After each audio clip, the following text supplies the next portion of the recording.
та бүхэндээ орой мэндийг дахин хүргэе. Дэлхийн монголчуудын эмжил радио 88.3-аас 7-ны наваас басан гарагийн 20 цагаас хүргэж байгаа хоолболтол ховь зогоо оройтой шашуу нэвтрүүлгийн 2025 оны 5 сарын 29-ны пүрэв гарагийн дугаар шууд хүрэхэд бэлэн боллоо. Студид хөтлөгч Чанцаа Амийн хариулагчаар ундрах нар ажиллаж байна. За нэвтрүүлгийн хамтран ажиллагчаар Олон улсын Улаанбаатар их сургууль дэлхийд гарах гар сураатаагаар мөн хамар бүтээрлийн асуудлыг шийдэж чөлөөтэй амьсгалан сэтгэл хэнийг сайхан мэдрэмжийг гэр бүл авчирна отрывын хамрын цацлаг хамтран ажиллаж байна. Энэ манай микрофон руу хашааны хаалгач буурч та. Болж шүү дээ. Болж байна. Ер нь иймэрхүү юмнууд их удаан илээдэн шүү дээ. Он жилиг. За бэлзүү хоноттой үд шимэндийг хүргье. Тэгээ. Өнөөдөр ямар алдтны тухай ярих вэ гэдэг товчхон танилцуулъя. За би Алтар царайт киноны дөрвөн жүжигчнийг одоо туслах дөрвөн жүжигчнийг танилцуулаад өнөөдөр ер нь бол Алтар царайт ингээд дуусч байна. Оо тийм өнөөдөр дуусчих юм тий. Тийм маргааш хаваа баасан шүү дээ утгаар. Тийм. За тэгвэл өнөөдөр танилцуулах алдарт нь шууд орцгоё. За өнөөдөр Big Bang хамтлагийн Таяаны тухай танилцуулах бэлдсэн. Яагаад тэгэхээр одоо 6 сарын 21-нд тоглолт нь болох гэж байгаа шүү дээ. Дөгж байгаа учраас ерөөс өмнө ярьж байгаа шинэ мэдээллүүдийг та бүхэндээ хүрэхээр бэлдсэн байгаа. 1988 оны 5 сард төрсэн өдгөө 37 настай залуу дуучин бахан. За жинхэнэ нэрийг нь Тун Ёмбэ гэж нэрлэдэг. Тийм үү. За эхний баримт хайртай бүсгүйдээ зориулж бичсэн дуу нэг алдартай. Энийг бол гэхдээ бүгд мэдэх байх тийм. Үерхэж явах үед миньорын жүжигчтэй өрчсөн шүү дээ. Сааны киногаар мэдэрсэн юм тийм. За тэр кинонд тоглосон жүжигчтэй үерхэж явах үедээ бас энэ хоёрт нэг ийм салах тиймэрхүү зүйл гарсан юм байлээ. Тэгээ дуучин залуу маань дэлхийгээр тойрон аял тоглолт гээд маш завгүй байсан. Тэгээ дээрэс нь үерхжсэн туршлага байгаагүй учраас баян ийм холбоотой байх ёстой гэдгийг ч юу нь ойлгож ухаараагүй л явж л тээ. За тэгээ тиймэрхүү зүйлсээс болоод хэсэг найз хүүгээс салсан. Тэгээ хайртай бүсгүүдэд зориулаад сансан сэтгэлээ илэрхийлээд нүн ку ив гэдэг дуугаа зориулсан. За энийг орчуулах юм бол нүн гэдэг нь нүд, ку гэдэг нь хамар, ив гэдэг нь урал. Тэгэхээр урал. Тэгээ Монголд нэг ийм дуу байдаг шүү дээ, тийм байхгүй шүү. Нэг тийм утгатай дуу байдаг л хамар мамар урал мурал. Хамрын чинь нүд магтсан байдаг, хуруу муруу магтсан л байдаг л та. Яг хамар урал бол байдаг бах. Хамрыг бол мэдгүй. Хамрыг бол өндөр сайхан хамартай энэ төр байхгүй тийм. Яг хавд уус орон болгоны л одоо илэрхийлэх аргууд арай өөр шүү дээ. За тэгээ клипэн дээр жүжигчин бүсгүн том зургийг хүртэл ингэж тавьсан байдаг. За гэхдээ энэ дуу хийдэж явах үед найзсуудаа эргээд эвлэрсэн юм байлаа. За тэгэхээр нэг иймэрхүү баримт байна. За дараагийн баримт нь анханасаа эвгүй нөхөр байсан гинэ. За. Ер нь бол энэ Big Bang хамтлагийн 5 гишүүн дундаасаа ямар ч хэрэг төвөгт орооцолдоогүй гишүүн ганцхан Таян байхгүй. Тэгэхээр эсрэгээрээ буюу Таян маань нэг жоохон хар залуудаа юм уу да ер нь жоохон эвгүй нөхөр байсан гэсэн нэг тийм цуу яриа байна. Тэр цуу яриаг GD гаргасан байсан шүү.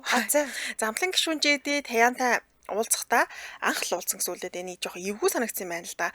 Бэлтгэлийн өрөөнд уулзсан. Тэгээд Таян нийлэм эвгүй поцтой суужсэн юм байна. Тэгжсэн гинтхэн догбугийн идэхээр явах уу гэж асуусан гинэ GD-гээс. За тэгээд бүр тухайн үедээ хэлэхдээ би ингээд сургуулийн 3 хат маань нэг энэ гэж хэлсэн гэж Таян.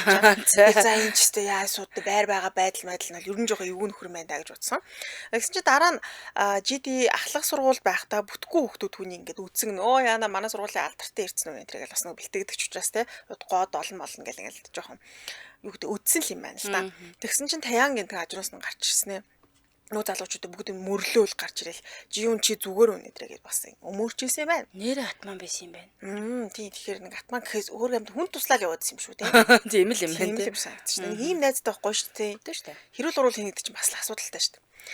За гэрэлтийн тухай бас нэг тавчхан танилцуулж дуучин залуу маань найз хүүтэйгээ 4 жил үргэснээс 2018 онд гэр бүл болсон. За тэгээ хормон дээрээ эхнэртэй зориулж дуулж авчихсан нь бол угаасаа сошиалаар алдартай. Тэгээ 2021 онд хүүтэй болсон. Тэгээ босныхаа дараа амьдрал нь маш одоо өөрчлөгдсөн. Тэгээд анхандаа хүү нь өөртөө нэг төстэй санагдчихсан боловч тэгээ том болох тусмаа ээжтэйгээ их төстэй харагдаж байгаа. Ер нь бол ээжигээ дуурайсан тийм хөөхөө хүү гэж ярьсан байлээ. За тэгвэл сүүлийн мэдээлэл рүү орцгоё. За эхнэр нь өдрийн хоолыг нь бэлдэж өгч явуулдаг гинэ. За 6 жилийн дараа комбекийн үед нь эхнэр Миньхёрын түүнд хоол бэлдэж өгч явуулсан. Тэгээ дуучин залуугийн хэлснээр эхнэр маань өнөөдөр чухал өдөр гээд ингээд бэлдэж өгсөө. Уг нь энгийн үед өндөг л хийж ингээд явуулдаг. Тэгээ өнөөдөр бол арай өөрөөр бэлдсэн байна гэдэг юм зүрхийн хэлбэртэй юу лээ гүзээлцэг бас бэлдэж өгсөн юм байна. За нэг юмруу товчлон байл энэ хоёр нэг хувийн амьдралаа бас нэг тийм яриад байдгүй. Тэгээ яг сүүлийн үед нөө хүүхдтэй ус учраас хүүхд чинь том болж гин үү ямар хуу харагдаж байна тэрийг нэг тийм жижиг асуултуудад л нэг хариулдаг тэрнээс бит хоёр ингээд нам жимэл аам тийм ер нь нууд юм тий 2 жилийн өмнөөс за нэг сүүлд UPS нэвтрүүлэлд оролцох үеэр бол гэр бүлийнхээ тухай арай дэлгэрэнгүй ярьсан. Тэрнээс хойш бол сүүлийн үе мэдээл гэсэн чинь өнөөдрийг харсанд одоо эхнэр нь өдрийн хоол ингэ бэлдэж өгч байгаа бол тухайл ярьсан байл. За дараагийн баримт нь зүрхний андынх нь өгсөн гутлыг зарсан уу. Зүрхний андынхаа өгсөн гутлыг зарсан уу гэж байгаа юм л та. За. Хамгийн гишүүн GD Nike-тай хамтраад гаргасан юм ховор бүүз үт юм байна л да. За тэр ховор бүүзээ ойр дотныхоо одоо гэр бүл хамаатаа садан гэдэг 88 хүнд өсгөнэ. Тэгсэн чинь тэр бүүзийг нь зарах гэж байгаа гэсэн зар гинтхэн орж ирээд одоо тэр 88 хүний л нэг гэсэн үг шүү дээ. Яаж яагаад их тийм цөөхөн шүү дээ. 88 хүн өнөөс. Тий, олоход амаа шүү дээ. Тэгэхээр Монгол мөнгөөр бол нэг 90 сая гаруй төгрөг юм уу да. Нэг бүүз тийм үнэтэй бүүз гэж байна. За тэгсэн энэ үед дуучин Таяаныг юу найзхаа бүүзийг зарцсан байна гэсэн юм яриа гарсан. Жохош хөм хардангуй юу? Тий хард энэ Таяан зарцсан юм шүү дээ. 88-ийн нэг нь Таяан байж гэл юм яриа гарсан юм байна. Жоо хардлага. Тэгсэн дуучин маань за хэрвээ би найзхаа өгсөн бүүзийг зарсан бол ёстой хүн бишээ. Би юус тийм пигээгүй. Зараагүй гэдгийг бүр андгаалж тангарсан байлээ. За тэгээ JD-гийн өгсөн бүүзийг одоо бол гэртээ хадгалж байгаа гэсэн юм. Өмсөөл яа тэмдэх үү? Тий. Энэ пүүзигээс хүмүүс авах айгу өсөлттэй гэдэг нь нэг ховорхон учраас тэгээ үнийг харсан чинь тэр сүүл дарагдсан пүүз нь бараг нэг 39 сая вон гэдэг чинь харин 90 сая гарчиж байгаа байхгүй. Хөө нэг юм угаасаа сонирхолтой загвартай юм. Батинг шиг хэрний пүүз гэдэг тий. Гэхдээ энэ биш баг. Энэс арай өөр загвар байх гэсэн баг. Тий, арай өөр юм хар тэр юм будаг модог төрөгцсөн юм шиг нэг тиймэрхүү загвартай. Арай өөрөөс. Тэгээ чи чинь сүүл рүү бол бас нэлээ олон хамтрал гэж зөндөө гаргасан баг л та. Хүмүүс судалж авах болсон. Тэр нь яг ховор төрлийнх нь болохоор 88 хүн л өгсөн юм бил. Би тэгтээ таны өгсөн аягийг хүн дүүн нүстэй хүн дөрөөсөө өгөө харцсан бүр ганцхан байгаад тэр чи одоо таг нь хараа алга болчиход байгаа. Би дүүн удахгүй олчноо тэрийг.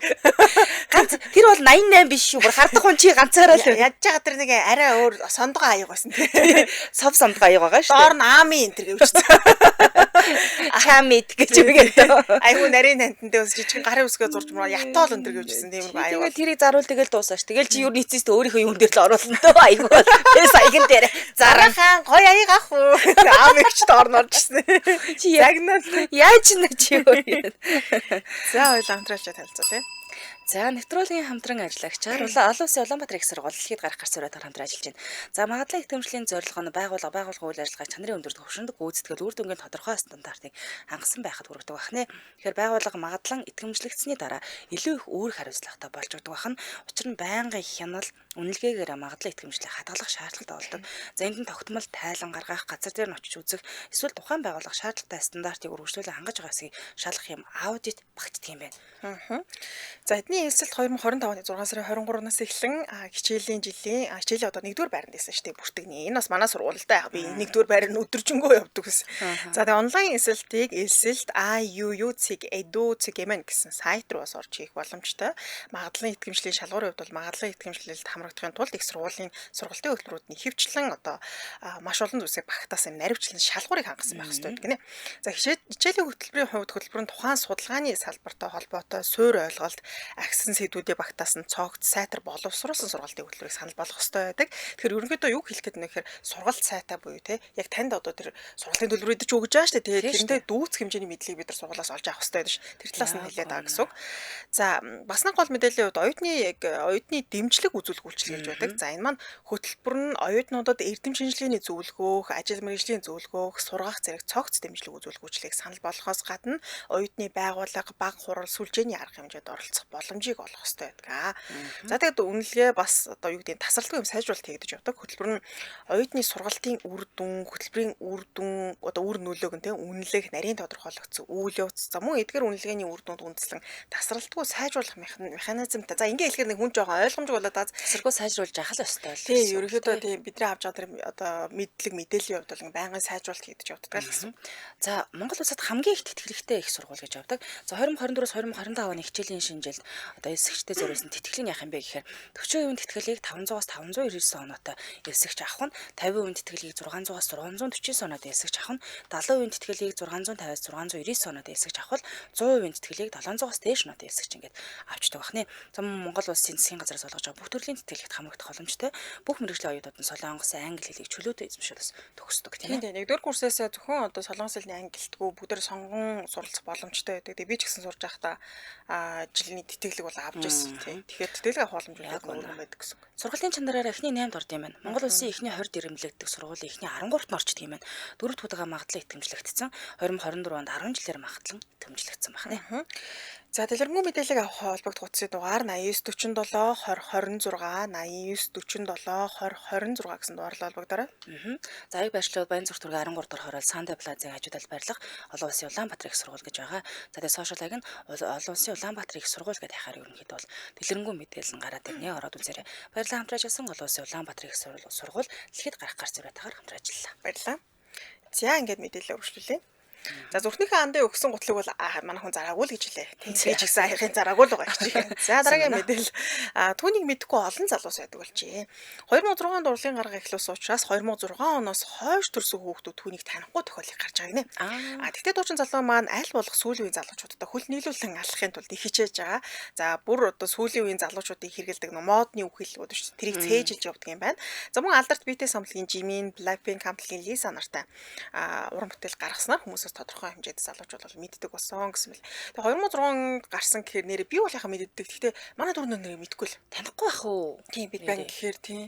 Тэр нөгөө сүүлийн үед чинь жоох уран бүтээлээ тийм идэвхтэй хийгээ болцсон учраас яхаа залуучууд бол мэдгүй өнгөрөх тиймэрхүү бол мэрсэр гарч л ах шүү байлаа. За дараагийн баримт нь сугны үсээ гаргах дуртай байсан гэсэн.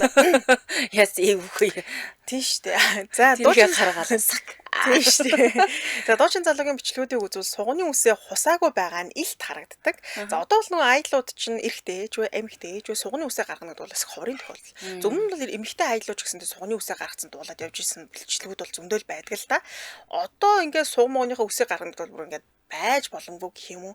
Мэдээж одоо нийгэм нь өөрчлөгдөж байгаа. Тэгээд одоо уран бүтээлчдийн тэр нөгөө гойж гоодох ч үедэн те цензурч гэдэг бүх талаас нь өөрчлөгдөж ах шиг байна л та.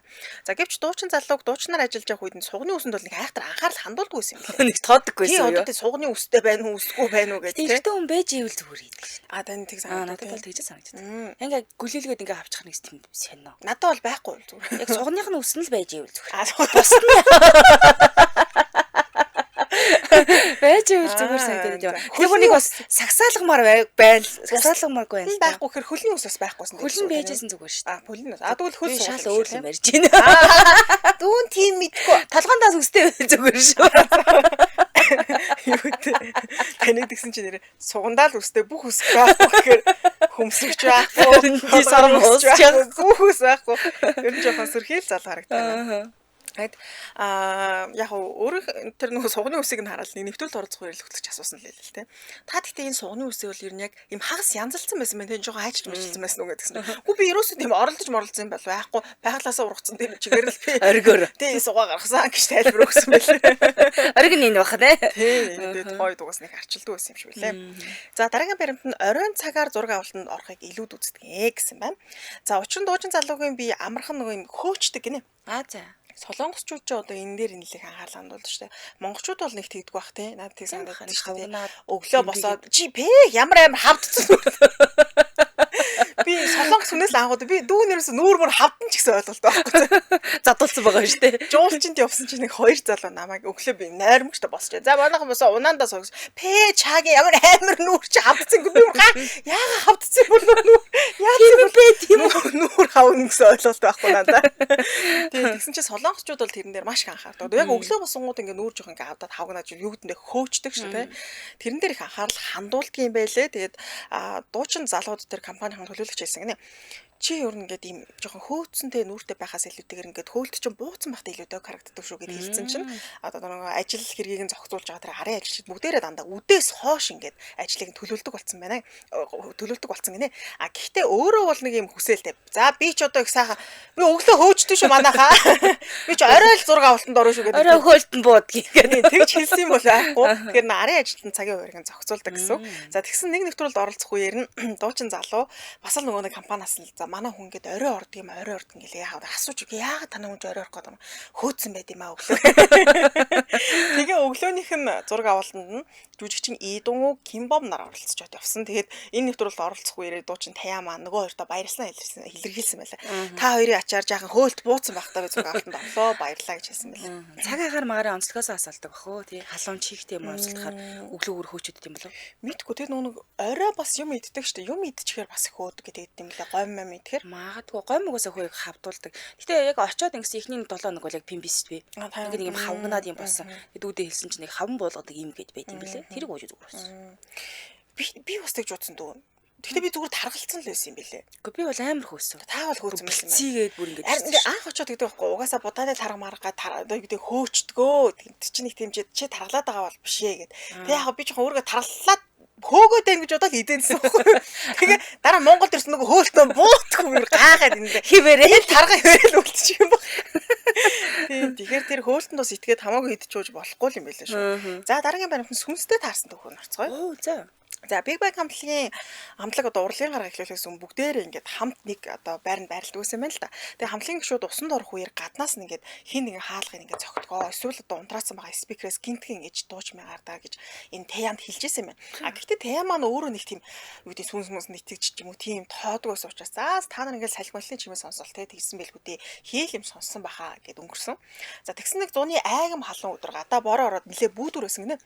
А тэгээ тухайн өдөр Таям хамтлагийн гишүүдээс арай эрт хамгийн түрүүнд босоод яг төрүүлж бэлдэх санаатай. Нэг дор босчоор ч хин нүсээ хуусан дор хугалаа зэрэгцээд жоохон төвтөөд учраас төрүүлж босоод том өрөөнд ижсэн чинь энэ үед түүний өрөөнд байгаа юм компьютерийн спикернес гэнтхэн дуу гарсан гинэ. Унтраалттай байгаа шүү дээ. Тэгээ ямар чимээ байсан бэ гэхээр яг юм спикер асж байгаа чимээний ардаас радио юм пажигнж байгаа чимээ дуулсан юм байна. За ингээд дуучин залуу айсандаа буцаад хамтлагийн гишүүд унтж байгаа өрөө рүү ороод тэр өрөөнд одоо байх ариун цэр өрөөг ашигласан юм байна. За тэгээд нүрээ угааж ятал гаднаас нь ингээл хаалганы хан байруулах ингээл тасралтгүй нээх гэж оролдоод исэн юм байна л да. Тэгээд тухайд хамтлагийн бусад гишүүд өөрөөр нь одоо ингээд те за одоо сүнстэй гэд намайг айлааж байгаа болоо гэж бол чанга дургөө бити наад одоо хүнээр тоглоод л бити бариул оролдоод байлаа гэж чанга хэлчихэд за ингээд бэлдэж дуусаад гарах санаатай хаал руу төгсөн чинь тэр хаалга ингээл нэг пат гэл амар чанга өшгөлцөн гинэ. Тэгээ бүр яалтч хин нэг юм өшгөлж байгаа л ч юм байсан. За ингээд дуучин залуу айгаад хэсэг юусоо нээж чадахгүй байжгаад тэгээд зөргөө чангалаад нээсэн чинь тэр хаалганы цаана бол ерөөс хүн байгаагүй. Тэгээд цаашаа ингээ өрөөр орсон чинь бусад үлдсэн дөрөнгө гүшин бол дөрүүлээ унтчихсэн болж таарч байгаа. За ингээд дуучин залуу унтж байгаа хэдээс асууж илтэггүй та хэд ингээ хүн тэгээ хаалга өшгөлж байгаа ч юм сонсноо гэсэн чинь нэг нь ч сонсоогүй. Тэгээ гол нь тэр чимээ нийлээ чанга дуулсан байна л да. За ингээд энэ явдлаас хойш дуучин залуу маш айх уусан тэр байранд амьдрахтаа. Тэгээ хамтлагийн гишүүд бол яалтчгүй ариун цэврийн өрөө орох бүрд ингээ хин нэг хаалга цогтөг байсан гэдгийг бол ярьж ирсэн л юм байна. За бас хэсэгтээ компьютер бол ерөөсөө ашиглаж чадаагүй яа тэр нэгний тасч унтраад суучраас айгаад. Тийм. Гэхдээ хамгийн аимшигтай нь уг байранд хамтлагаараа анх нүүж ирэхдээ бичлэг хийсэн юм байна. GD. За тэгээ тэр бичлэгэн дээр яг одоо манай ариун цэврийн өрөө байна. Бидний өрөөнд нүүж иж байгаа маа миний өрөө наага маа нэтрэгээд ийм богино бичлэг хийгээд тэрийг ингээ файл хадгалсан байж байгаа нэлээ сүүлд нээж үзсэн юм байна л да. За тэгээд тэр бичлэгээ сонсон чинь GD ярьж байгаа ярианы хажуугаар ийм радио пажигнж байгаа ч гэдэг юм уу тийм чимээ цог сонсогдчихсэн гэж байгаа. Тэгээд гол нь тэр байранд одоо хоосон байхад нь очсон гэсэн үг шүү дээ. Хоосон байхдаа дөнгөж оронгуудаа бичлэг хийсэн чинь одоо үүдээ ямар нэгэн компьютер ч гэдэг юм уу спикер юуч байхгүй байхад чинь тийм ч гарсан байхгүй. Тэгэхээр гарах юмч боломжгүй ч юм гэсэн. Тэгээ сайн сонсохны тэр чимээтэй хамт юм хүний яриа дуулсан байна. Гэтэ маш хурдан яг энэ солонгосод биш юм шиг байна юм гэдэг. Үүдээ хариг аргийн хэлээр ярьж байгаа гэдэг чинь юу нь ойлгохгүй тийм хэлээр л ингээд маш хурдан хүн юм ярьж байгаа нь дуулдажсэн гэсэн мэлээ. Тэгээд бүр нэг өдөр одоо яг иймэрхүү зүйл бол ингээд байнга тохиолдож жилсэн юм билээ. Тэр дундаас нь хамтлагийн гишүүн Тая байранда байхгүйсэн юм л да гадуур ажилд байсан ч гэдэг юм уу. Тэгсэн чинь хамтлагийн бусад гишүүн нь Таян би чамайг харсан шүү дээ. Өнөөдөр чи гэрт байжсэн шүү дээ гэж хүртэл хэлж ийсэн гэж. Тэгэхээр бүр нэг юм үнэхээр эвгүй сүнстэй. Бийжсэн сүнс яваад байгаа. Тийм байр байранд л амьдэрчсэн. Тэг ингээд хаалга маргана гэж үнэлдэг. Эвгүй. За нэг иймэрхүү төгтэй. Урддаг жоохон тэгээд тухай одоо Монголд тоглолтоо хийх. Хизээ ирэхэд байлаа. 6 сарын 21-нд байсан да. 21-нд тийм ээ. За энэ Солонгосын алтартангууд одоо аз дайж гэх юм уу те бид нар ойроо сарах боломжийг олгож чинь тэгэхээр дараараасаа зөндөө олон хүмүүс ирж шүү дээ. Гайхалтай Солонгосын алтартууд бидрийг ойроо сарах гэхээр алтартнуудыг бид нар ойроо сарах тэгсэн чи би биднийг монголчууд тэгэхээр бас нөгөө талаараа тийм ээ би ч бас монгол тийм шүү дээ. Биднийг таарж байгаагүй ч гэж байна. Наад шиг монгол охинтой таарж байгаагүй шүү дээ. Тэгээ биднийг бас анхудаа харна штл хэллээ шүү дээ. Гоё гэж. Яруу юу гэнэ. Яруу. Ойром. За тэгвэл дараагийнхаа алтартан руу оръё тийм ээ. За би өнөөдөр халтар царайд киноны дөрвөн жүжигчнийг буюу дандаа нэг туслах дүрийн дөрвөн жүжигчдийг танилцуулна. Гэхдээ туслах дүр гэхээс илүү бүх дүр нь танил та энэ дүрийг. За хамгийн эхлээд болохоор Chuito гэдгээр нэлээд сайн мэдэх бах. За жинхэнэ нэр нь болохоор Jesus Camacho гэдэг нэртэй юм бэлээ. За бүтэн нэр нь болохоор яг Juice Ordonete гэдэг юм байна. За Венесуелийн юм жүжигчин. За Чүтэ болохоор яг энэ киноны үйл явдал бас тодорхой маш чухал юм үүргийг гүйцэтгэсэн юм жүжигчин. За тэгээд 1965 оны 5 сарын 26 Зүрийн мужийн Маркабо гэдэг юм хотод төрсэн юм билээ. Одоо 60 настай. За 1990 оноос хойш бол эхлээд олон телевизийн олон анги кино тоглосон. Венесуэл болон олон улсын үзэгчид бол одоо алдарсан. За хамгийн их алдартай дүр нь туслах дүр хэрнээ алтар царайд киногоор бол илүү хүмүүст хүрсэн гэх юм уу. За одоо тэгээ нэг тоглож байгаад яасан одоо өмнө нь юм байсан дараа нь юм байсан ингээл нэг дүрийг харьцуулдаг штэ. Тэгээ хүмүүсийн юм санал асуулах шиг юм явж ийлээ. Тэгсэн Чүтэг хамгийн гой залуу байсан гэдэг юм лээ. Тийм тийм энэ кинонд дээр тогсон хамгийн царайлаг. Одоо энэ залуугийн зураг харж байгаа. Бурж хүмүүстэй өтгөн хөмсгтэй. Хөмсг бол нэрээ тасархаагаад тийм штэ тийм. Мөдөн тийм. Ханаас нь чарсан хөмсгөн тоо тарагдах юм. Хамгийн царайлаг нь байсан. Бид нэр Мигэл Ангел гэдсэн болохсон ш. Үгүй гэдэг юм лээ. Цээж цээжэндээ ус үстэй юм штэ. Битүү ус. Таны сонирхол биш юм байна уу? Аач бүхс нь байхгүй гэсэн. Алзнаа. Тийм тэгээд хамгийн гой залуу байсан гэж сүүлд нь тийм санал асуулгаар гарсан байлээ. За одоо бол Колумбд амьдарч юм байна. Уран бүтээлээ үргэлжлүүлэн ажиллаж байгаа. Гэхдээ ихэвчлэн одоо жүжигчин, найруулагч, продюсерийн чиглэлээр ажиллаж байгаа юм байлээ. Instagram хуудас маш идэвхтэй хөтэлдэг. Тэгээ Instagram хуудасаараа дамжуулаад өөрийнхөө уран бүтээл амьдралынхаа талаар мэдээлэл бол хуваалцдаг юм байлээ л дээ. За хүүн болохоор одоо бас маш алдартай сагсан бөмбөгийн юм тамирчин Кенжи гэж хүү байгаа юм байлээ. Тэгээ гэр бүлийн бусад гишүүдийн талаар мэдээлэл бол олон нийтэд ер нь бол ил болоогүй дээ. Тэр чинь ер нь бол гэр бүлээ нуучдаг юм байлээ. Хомос байдаг. За Венесуелийн одоо уран бүтээлчдийн донд бол маш нэр хүндтэй. Олон үзэгчдийн одоо сэтгэлд хоногсцын төрүүдийг бүтээсэн гэж хэлж болно. За тэгээ мөн Венесуелийн олон ангид киноны алтан үеийн төлөөлөгч гэж ярьд юм байлээ. Тэгээ хувийн амьдралаас нь бол илүү дэлгэрэнгүй мэдээлэл бараг л байхгүй шахвал юм байлээ. Нуучдаг. Тэгээ дээрээс нь тэр чинь англи хэл дээр бүр юу ч байхгүй зөвхөн нэг нь гарч ирдэг. Тэгээд Испаниас ингээд англи руу англиас ингээд ер нь бол олдож байгаа мэдээлэл нь яг ямар хүнтэй суугаад хэдэн хүүхдтэй болсон гэдэг юм байхгүй. Харин ганц хүүн болохоор одоо маш мундаг юм тамирчин болохоор хүүгийнх мэдээлэл бол гарч ирж байсан.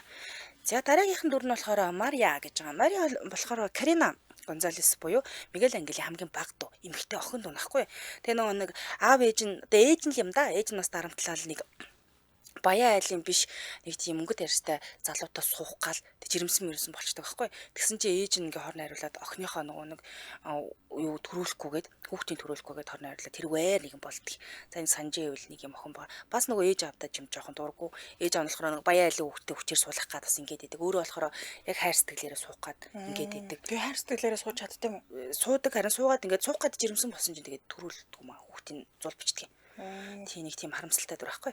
За тэгээ мэдээлэл нь үнэхээр хомс юм байлээ. Венесуелийн жүжигчин 1990 оны ихэнх үед бол телевиз олон ангид бол тоглож байснараа илүү их одоо хүмүүс төрсэн. 1974 онд одоо Венесуелийн Каракас хотод төрсэн юм байлээ. Одоо 51 настай юм жүжигчин маа. За алтар царайд кино тоглоснороо илүү их одоо туслах дүр тоглоснороо хүмүүс танигдсан гэх юм уу да.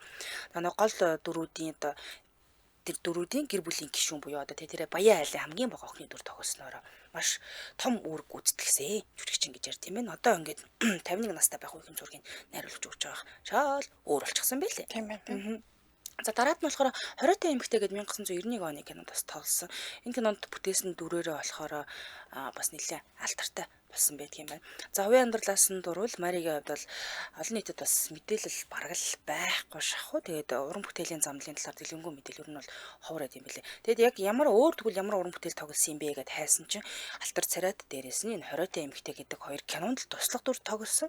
Өөр ямар ч кино тоглоогүй. Ийм мэдээлэл байхгүй. Би одоо ингээд юу нуурлахаас юу ацл юм бэлээ. Гарцсан биш тийм тийм байхгүй. Юу нам жим амьдраж байгаа гэх юм уу да. Өөр тодорхой дүр огт байхгүй л. За дараагийнх нь болохоор энэ их чухал дүрээ. Нууц ноёнтон гэж гарч ирдэг кинон дээр. За нууц ноёнтноос ч болж өстой хоорондоо гурвалжин дөрвөлж ирүүлсэн шүү дээ манайхаа чи. Яасан гэдгсэн чи. Алтар царайдаг Вестерлитаг халамжлаад нэг юм настай хүн гараад ирдэг байхгүй. За тэгэл нэг тэр мангар баян. За баян тэгэл гэр мөртэй байлгаал хоёр хэр хүүхэд мөхчтэй халамжлал мөнгө төгөөр ингээл ивент итгэл ингээд идэв. Тэгээ тэнгуут нь эхлээд нөгөө нэг бид нар чинь төгсгөл нь яхаа мэдгүй байгаа штэ. Энэ хөгшин хүн л одоо тэр стерлита дурлчаал одоо те авд суухан дэм мухан тэгэл бөөхөр байсан чи аав нь тийм л та. Эсвэл Надад сонсоод л аав юм санагдаад шүү. тий яг тухайн үедээ бид нар ч одоо гурвалжин дөрвөлж Мигэл Ангелийг ч харамлаа. Дүү нөгөө айгүй олон солонгос К-драма бүх төрлийн одоо манай аавч турк драмад орсон нөгөө тэрийг үзсний дараа бол бас нэг юм анзаардаг болчиход байгаа юм. Тий эн чинь нэг юм юу аахгүй юу? Тийм чимээгүй тий нууц ноёдон гэж гарч ирдэг. Тэгээд Ленардо Монтенегро гэдэг юм дүр тоглодог байхгүй. За жинхэнэ юм нь болохоор Элер Рубенс гэдэг нэртэй юм лээ. 1938 он 9 сарын 26-нд ирсэн. Тэгээд 1999 он 9 сарын 27-нд л нас орсон. Венесуэлийн алдартай жүжигчтэй нэг. За тэгээд Сьюдад Боливар хотод төрсэн юм лээ. За 1970 оноос хойш л одоо олон ангид кинонд тогсноор алдартай болсон.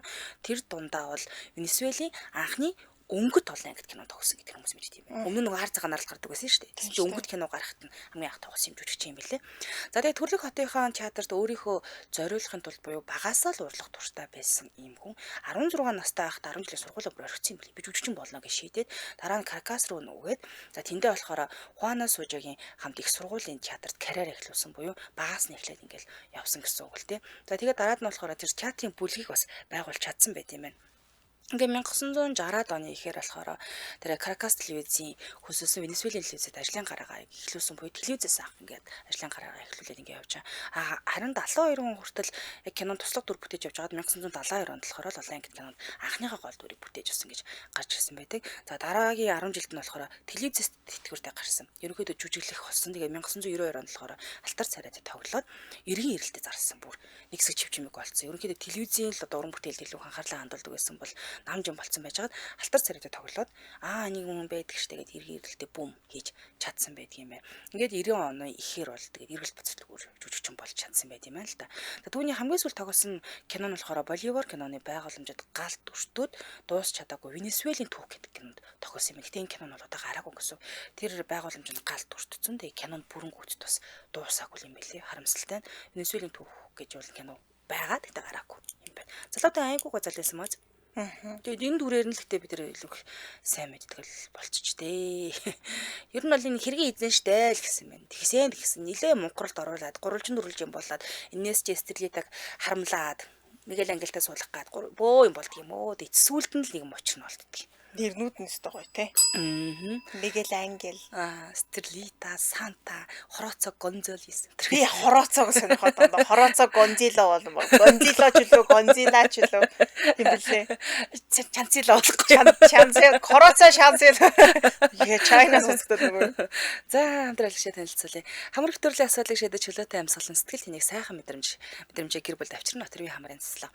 За хэрвээ танд дараах завар илэрж байгаа бол тийм ээ хамарч нь битүүрээд нусгоожоо тасралтгүй найтаагаад хурхираад нойрон домуудад байвал Отрывын хамрын цэцлэгийг бас нэг хэрэглээд үзээрэй. За хараадны шинж тэмдгийн хорхмон зур багасгах нь за харшлын үеийн хамраа битүүрлийг хөнгөвчлөдөг байх нь за тэгмүү уртсгсан үйлдэлтэй буюу 12 цаг хүртэл 7-оос 10 хоног хүртэлх хугацаагаар хэрэглэхэд ямар нэгэн дасал бол үүсдэг юм байлээ. За чийгшүүлэгч нэмэлт 2 бодистой учраас хамар хурааших мэдрэмжийг л өгдөг. За намраа хучуур эдийн үйл ажиллагааг өөрчилдөг юм байна. Яг байна. За тэгээ дотроо уран төрөл байгаа Отрывын 0.1% та Отрывын ментол, Отрывын 0.5% та хүүхд хийх гэж байгаа. За Отрывын ментол нь болохоор нэмэлт найрлах агуулс учраас хэрэглэх үед сэрүү татсан таата мэдрэмжийг төрүүлэн дээрээс нь ингийн гаралтай ханиа томооны шалтгаанд хамрын битүүрлүүд хэрэглэхэд илүү тохиромжтой. Хүчтэй сингэлсэн агаарын урсгал мэдрэгддэг байна. Харин Отрывын 0.5 та хүүхд хийх нь болохоор 1-11 насны хүүхд хэрэглэх юм байна. За тэгээд хүүхдийн хамрын хөндийн онцлогтон тохируулаад цочроохгүйгээр тусаалах хэлбэрээр савлагдсан байгаа хэрэг ямар юм бэлээ. Дээрээс нь уртдсан үйлдэлтэй буюу нэг тусаагаад 12 цаг барьчих. Тэгэхээр дахин ойрлуулаад хамрлал хийгээд авах шаардлага байхгүй. За хоёр төрлийн чигшүүлэгч нь хамрыг хураашгаас сэргийлээд өчнөө. За бүх юмын сангуудаар борлуулагдж байгаа social high-ын e-tips цахим зөвлөгөө гэж ахаар мэдээлэл гарч ирнэ. Яг үнэ. За баярлалаа хамт ажилласан хамар битүүрлийн асуудлыг шийдэж чөлөөтэй амьсгалан сэтгэл тэнэг сайхан мэдрэмжийг гэр бүлд авчирна Отрывын хамрын цацлаг байлаа. Баярлалаа.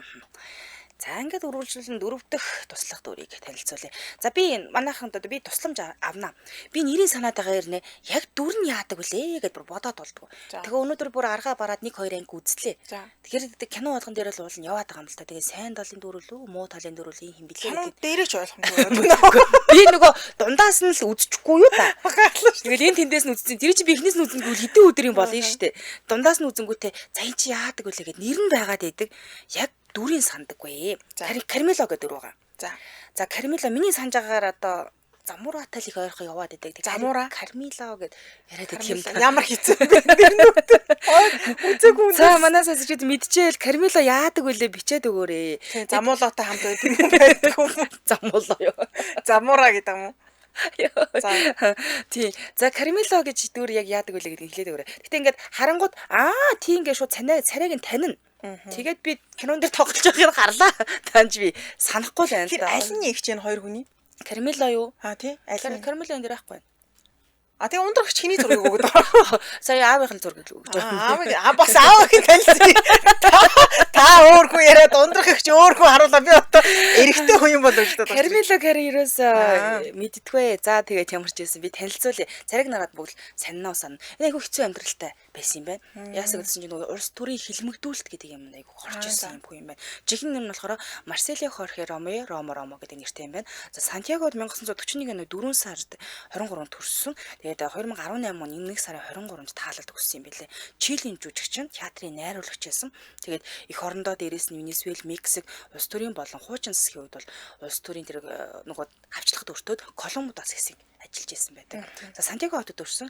Аав нь болохоор Чилийн арми офицер байсан хүн юм байна. Ээж нь болохоор гэртээ ингээ хүүхдүүд аардаг байсан сайн гэдэг гэр эзэгтэй гэх юм уу та. Тэгээд 1961 онд болохоор Чилийн их сургуульд болохоор театрын сургууль тайзны урлагийн чиглэлээр суралцсан буюу мэрэгжлийн юм хүн юм байлээ. Ингээд 64 онд Рома Чили их сургуулийн театрын дээд сургуульд нийсэж ороод тэгээд Августин Сирийг уран сайхны удирдлагын дор ажилласан буюу энэ өөрөлдгийн мундаг хүн юм билээ л дээ. За тэгээд их сургуулийн театр түүний анхны дөрүүдийн нэг нь болохоор Ромео Жулиатагийн жүжигийн Ромеогийн дүрд анх тоглож уран бүтээлээ эхлүүлж ирсэн. За Кармило мөн энэ байна. За энэ хүн юм биш үү те. Энэ Кармило гэж үтсэн шүү дээ. Гэрийн үйлчлэгч Сармило муу талын дүр гэсэн байна. Кармило юу? Сармило гэж үтсэн. Харин тэгээ бичсэн байна. Энэ юу шүү? Гэрийн үйлчлэгч Кармило гэр үйлчлэгч нь эрэгтэй хүн. Манайхан бас мартчихсан болов. Хилгүй ихчүүд хэрэгэнцэртэй суудаг гэсэн юм шүү. Биш тэрийг өчтөр танилцуулсан. Ягаад нь нүдэрээ тоглож. Манай хэд бас төөрөөд байгаа шүү дээ. Харин тийм ээ. Кармилогаар бүр ингэ би хоёр анги үзээд энэ хүн яг энэ хүн дээр гард юм уу баг. Гарна гаралгүй л яах вэ. Тэгээ сүүлдэн тэр хоёр ихэр хүүхэд нөгөө нэг Стерлетэг хоёр ихэр хүүхэд нь өвдсөн имлэг нэмрэх тахт ингээ хамт ингээ имлэгтэр яваад байгаа байхгүй. Таач би санахгүй. Энэ шин болов. Гүй биш. За анхныхан дэлгэцний тоглосон дүр нь болохоор Эл Чакал гэдэг кинонд хэргийг мөрдөж байгаа сурвалжлагчийн дүрд бол тоглосон байт юм бэлээ. За тэгээ энэ нь болохоор Чилийн кино театрт ойр дотн харилцааных нь эхлэл болсон буюу одоо олон улсад гарах эхлэл нь болсон байдаг. За улс төрийн цөллөх нь ихсэн байгаа. За яг энэ урлагийн карьерийнхаа хажуугаар намын гишүүн байсан. Ингээд 73 онд болохоор нөгөө 9 сарын 11-нд төрийн эргэлт болсон юм байна. Тэгээ төрийн эргэлтийн дараа нуугдах ёстой байсан буюу нөгөө сүр хүч нь гараад ирсэн юм байл та. Нуугдах ёстой байсан ч гэсэндээ 9 сарын 21-нд баригдсан юм бэлээ. Тэгээ тэр Боин гэдэг хороолд нь хүрэгдээд очиж байгаа байхгүй. Тэгээ тэнд түүнийг бүр эргүүдэн шүүсэн гинэ. Эргүүдэн шүүгөөд улс төрийн ажиллагааныхаа талаар бүр тасралтгүй байцаасан. Дараа нь болохоор түүнийг бүр цэргийн шүүх хурлаар оруулсан, энгийн шүүх хурлаар оруулсан. За одоо азаарч гэх юм уу да нотлох баримт дутуу байсанд бол цагаатгсан. Хүчээр бас ингэ хэрэг тулах чаагүй юм билээ. За энэ болохоор тэр тухайн үеийн улс төрийн хоригдлууд бол эрүү шүүлтийн хохирогчдын чагсаалт нь бүр аль биесээр багцсан хүн юм байлээ. За дараа нь ингээд нөгөө шүүгдээд тэ улс төрийн хоригдл олоод ингээд хэрэг мэрэг хүчээр хүлээгээд байсан учраас их орноосоо орхиод Англи суушны хэсэг амьдарсан байдаг. За дараа нь болохоор хэсэг хугацааны дараа Англиас Венесуэлд очиж амьдардаг байсан юм байлээ. Тэгээ Венесуэлд очингуудаа бол одоо телевизэд ажиллаж эхэлсэн. За дараа нь төрийн эргэл дахиад ингээд босны дараа болохоор Венесуэл бүр мөсөн сууршаад нэр хүндтэй карьераа өргөжлүүлэхээр шийдсэн байдаг. Яа тухайн үедээ бол нөгөө нэг боломжгүй жүжиг мүжиг тоглох хориотой болсон байсан юм билээ л дээ. За ингээд телевиз театрын нэр жүжигчин болсон байдаг. Дарангуул дуусныхаа дараа Чилид одоо буцаж ингэж очсон байт юм байна. За тэгээд энэ урт цөлгийн дараа болохоор 1993 онд Чилид буцаж очиод уран сайхны кинонууд тоглох болсон. Тэгээд одоо телевизийн том телевизийн олон ангид киноны жүжигчдийн бүрэлдэхүүнд ороод маш олон одоо олон ангид кино тоглосон байдаг. За дараа нь болохоор нэг акт том заллиулсан хэрэг байлаа. 2003 онд юм байна. 2003 оны 3 сард нь болохоор нэг тийм Чилийн төв банк болохоор ерөнхийлөгчийн хувийн нарийн бичгийн дараах нь тийм өөрийнхөө давуу эрхийг ашиглаад тэр компанид нь хадгаламжаа одоо байршуулсан хүмүүс байдаг штэ. Байршуулсан хид уран бүтээлч хөрөнгө оруулагчдад нөлөөсөн юм нөхцөл байдал үүссэн буюу тэр мөнгөн төрчтэй ингээ алгуулсан. Лөөвөртэй ингээ алгуулсан. За Марселио Ромо болохоор тэр лөөвөрт нь өртсөн хүмүүсийн нэг байсан. Тэгээд 70 сая песо алдсан юм билээ тухайн үед. Ер нь бол цуглуулж ирсэн хамгаал ид хөрөнгө алдцгаацсан юм билээ л дээ. За ингээд тэр жилдээ тэрэ Сантьяго хотод театрын сургуулаа байгуулсан байдаг. Тэр цагаас хойш сургууль руугаа илүү анхаарлаа хандаж эхэлсэн. Гэхдээ харамсалтай нь дараагийн жилүүд нь альцгеймер амьтдтай болсон юм билээ. Тэг эрүүл мэнд нь муудсан. Альцгеймертэй болсноос хойш бол нэг орс руугүй гэрээсээ гараад орс руугүй алга болоод байсан юм билээ. Тэгээд 2011 оны 11 сарын 18-нд гэрээсээ орс руугаа алга болоод тэгээ маргааш нь олсон байдаг. Тэрнээс хойш ер нь бол үе алга болчиход байсан юм билээ. Альцгеймерт очросон хаанагаа хин бэ гэдгийг санахгүй байсан. За тэгээ 2018 оны 2 сарын биш 1 сарын 23-нд түүнийг нас орсон тухай болохоор соёлын сайд нь Twitter хуудасаараа дамжуулан бүр аль байсаар мэдгдсэн байдаг юм билээ. Энд ингэж үсэн байна. Тавилгын дэлгүүрийн эзэн Стерлитатай суух гээд замууратай нийлээд хор хутгаад байдаг гэсэн юм шүү. Тийм ч үлээ. За мэдгүй ямар ч юмсан баян л хүн гэж байна. хаа сайгүй л яваад л байдаг юм аа. Тэгээд эн чи хин блэ гэсэн. Гэж хараад байгаа шүү дээ. Кармила нэг ажилгүй хийцгэрсэн гар байсан баха санаанд тод орж ирдэг вэ. Кармила замуурагийн хүү. Замуурагийн хүү бол биш. Стерлита тайртай залуу. За Стерлитатай суух гээд араас нь гүгээд исэн байж болох юм. Тийм байж магадгүй. Гэтэ яг хоёр ангийн үзэд ойлгоогүй. За тэгсэн чинь энэ кинон дээр Стерлита Мигель Ангел хоёрын дундаас хоёр ихэр хүүд үрдэг байхгүй. Тэгээ тэр хоёр ихэр хүүд нь яг хин тоглосон юм бэ гэд нилээ хайлаа. Тэгсэн чинь Стерлита жирэмсэн болоод Сантагийн хорон явуулгууд болон гэр бүлийн хямрал үүснэ гүтгэлэг донд Стерлита жирэмсэн болоод хэсэг хугацаанд Мигель Ангелаас тусдаа ингэж байдгийн. За тэр хугацаанд Стерлита өөрөөгөө ганцаараа гэж бодсон чсэн Мигель Ангел бүх хүнийг мэдээд эргээд хайж эхлээд эвлэрдэг байхгүй. Тэгээ хоёр ихэр хүүтэй байдаг. Тэгсэн чинь энэ хүүхдүүд тэдний хайр дурлал, твчээр, шудрагсны ялалтыг бэлэгдэл болж ингэж уулан гард юм байна. Тэгээд ихрүү төрсөн киноны хамгийн баяртай аз жаргалтай төгсгөл нь бас болж өгдөг гинэ. Хин тоглосон юм бэ гэсэн чинь ихэр хүүхдүүдийн одоо тусгаалan нэрлсэн жүжигчд бүтээсэн дүр байхгүй гинэ. Тэгэхээр яг тэр гээд нэг эхнээс нь ахуулаад дуустал тоглосон хүүхдүүд байхгүй маань.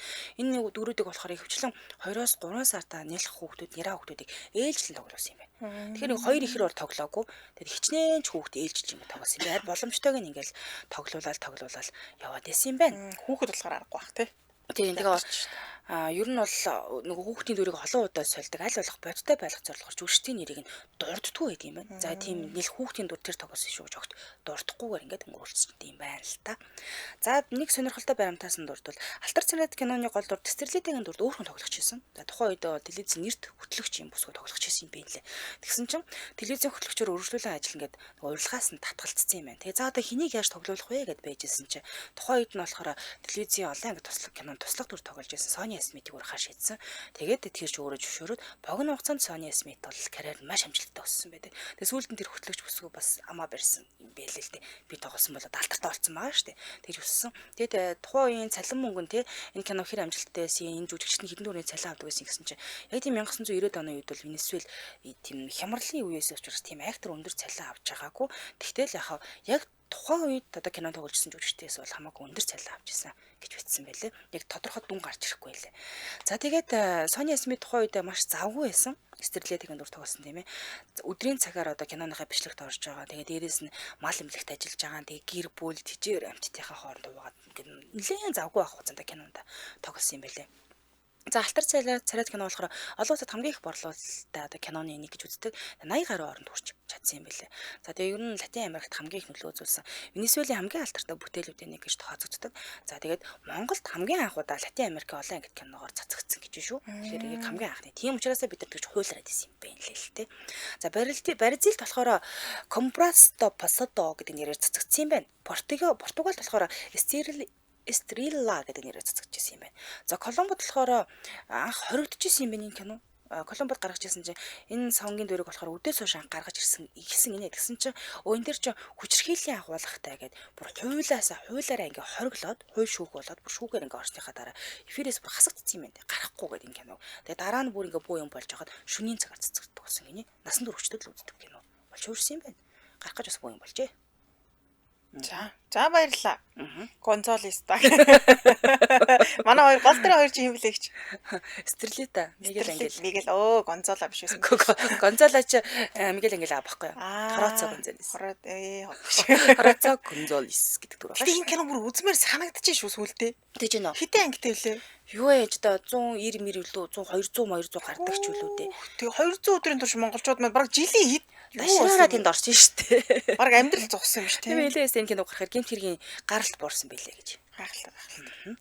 За баярлалаа түргэн нэвтрүүлгийн өндөрлөл студид хөтлөгч Цаамын найруулагчаар өндрөх нар ажиллаа.